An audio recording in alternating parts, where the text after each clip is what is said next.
पावसाळी लावा.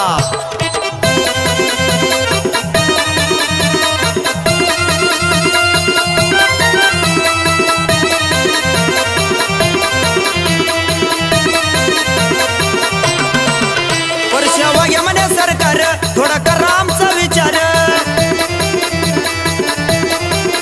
वर्षावा घ्या म्हणे सरकार करा शेतकऱ्याचा विचार. तुम्ही आहेत आमच्या मूळ कांद्यानं केलं वाटुळ. गेली सडून की चाळ रे कांद्यानं केलं वाटुळ. ए भाऊ ते बाकीचं नको सांगू, मला देऊ राहिला का नाही पैसे. एक काम करा दगड घेऊन मला डोका टाकी दे, मला मुक्ती तरी मिळी जाय शेतकरीना जन्म पशील.